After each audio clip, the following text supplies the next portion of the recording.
Yes, sir. Thank you.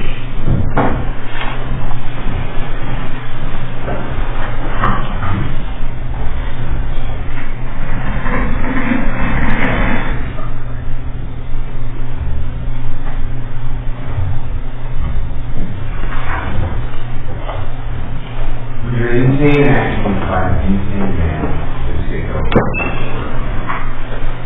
really bad. Okay. Now, as I told you before, and I think this is running for you, it comes down to two things. A, did the state prove he was impaired beyond a reasonable doubt that that is their burden? And we don't believe he did. Secondly, did we, the defense, prove that he was insane by clear and convincing evidence? We believe we did. I'm going to talk about those both in due time, but there's some certain things I want to address before we go to trial. Okay? No one here says yes or not. The jury instructions not the state. These deaths were not caused intentionally. I want to be specific about that. Okay? We watched a lot of videos today. We watched the video of Ms. Campbell dying. That's what we saw. We saw hundreds of photos from the enemy. Gruesome photos. Okay? Their deaths are tragic. That is absolutely true. But they were not caused intentionally. I want to be very, very clear about that. Because the jury will tell you that this case is not to be decided by sympathy. That's the law. But you know what? You're human. I'm human. We've all watched the same things. At the same time, we put go through the facts. Is the state meet their burden? Is we meet our burden? I don't want to talk about that now, but I just felt it was important to say, look, none of these things are intentional. Neither is none of the crimes fault, and no one is lost. Well, the first thing I want to talk about is, what we're talking about is impairment of normal faculties, right? Applied to control substance, in this case, methamphetamine, and the byproduct, methamphetamine. Now, Mr. Stone will show something, you're going to get this jury instruction. What are your normal faculties? The ability to see, hear, walk, talk, operate motor vehicle, act in an emergency, several others. I want to talk about that. There's zero test. This is going to help you. What you have to say is beyond a reasonable doubt. And by the way, I forgot to mention, reasonable doubt, just so you know, is a higher standard than clear and convincing evidence. By law, it is the highest reasonable doubt. Okay? So, was there any evidence put forward by the state that Mr. Kraft couldn't see? No. I don't think that anyone would say that. Obviously, he was able to see things. And that's he was able to hear things. Sure. He was responding to law enforcement's questions. Tell me what happened. He told them a story. It's a crazy story, but he told them a story. Next. Why? So many officers today said, oh, he had trouble walking. No, he didn't have any trouble walking. That was it. Officer McClellan, Special Officer 030725, okay, said he can walk just fine. Okay? That's one of the normal faculties. Can he walk? Significant process. He said he could walk. Paramedic Sorensen said he could walk. In fact, he wasn't being held up when he was taken into the ambulance. Officer Fowler said he could walk. Officer Hill said he could walk. And Officer Fowler couldn't say he walked because honestly he just saw him sleeping on a stretcher in the back of an ambulance. We'll get to that in a second. So, that leads us to one of the more important issues determining impairment for a case like this. This is impairment. That is, operation of a motor vehicle. Again, not basically right. Look, he killed it here. So his driver killed it. That's odd. Okay? You left the scene before he left the scene. That's what we're talking about is operating the vehicle. What do you do? What do you do is successful.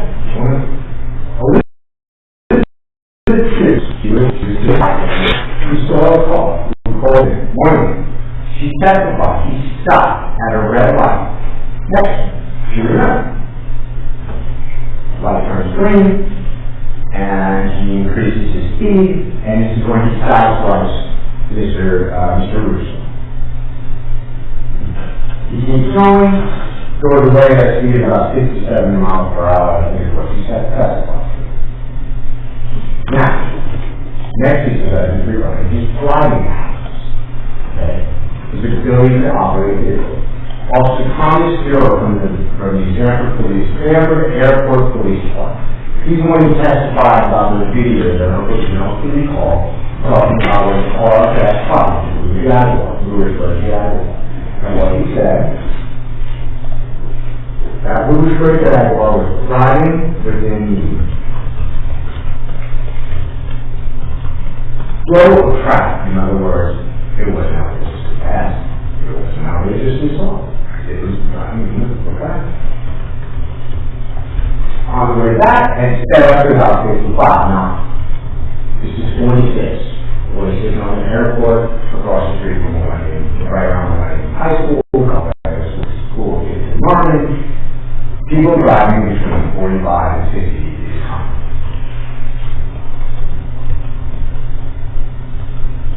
Now,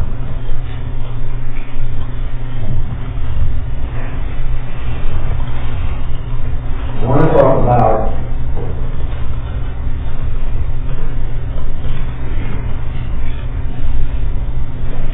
one of the firefighters. He went to first on scene, and he was performing life-saving. And what he said was, he was there, he had to get out of the way of the car, not with the officer who was performing his CPR, but his boss. What he said was that Mr. Kraft successfully navigated his car, around several other cars to get around the gate, and in the process, killed the scene. While he was able to do this, without hitting those cars, on his specific. He didn't know he killed his family, we'll talk about that later. But he was able to go across the median, go around several vehicles, and crash into a gate because he imagined that there was an exit, but there wasn't, and that all the signs were closed. We know he was doing this around 45 miles per hour, or in moderate rate of speed based on the testimony of the doctor. And just for the record, Kevin Sims was the name of that firefighter. The older than what he was doing firefighter for about 30 years or so.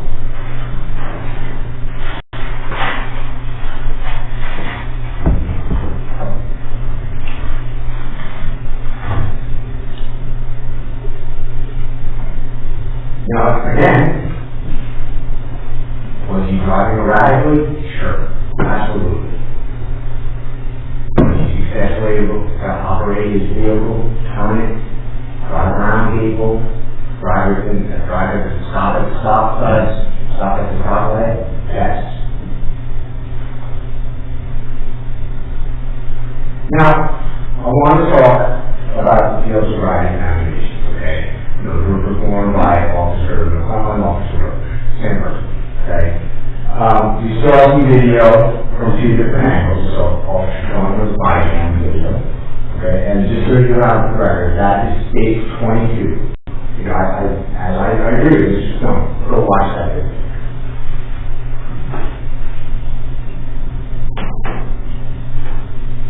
I agree with Mr. Stone, you should watch Officer McClellan's body cam video. That's stage number 25. So, first things first.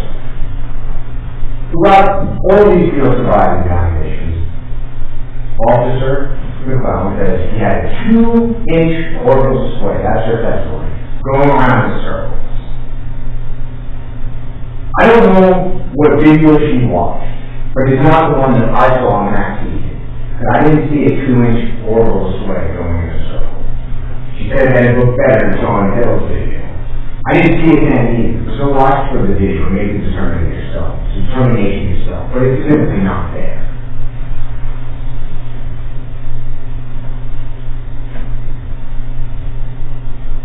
She testified that his eyes weren't following his stimuli. He was turning his head, he was going like this. Again, watch the video. Because it's not there. Now, a lot of this goes, like she said, goes to following instructions. The first one, the modified romper, where he has put his arms to the side. So a lot of the things, please put your arms to the side. He actually does that. He's listening, which is important. But can he follow instructions? Yes.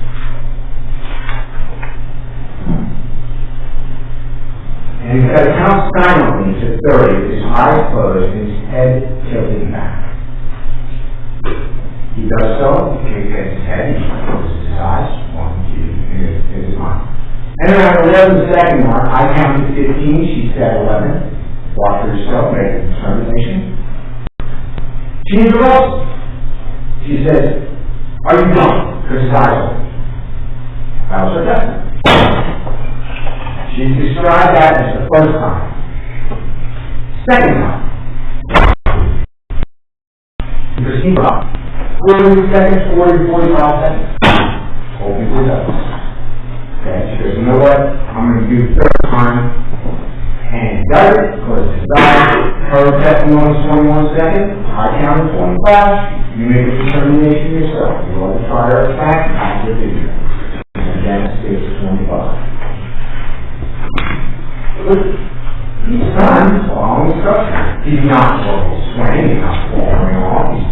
He's attacking, doing the examination.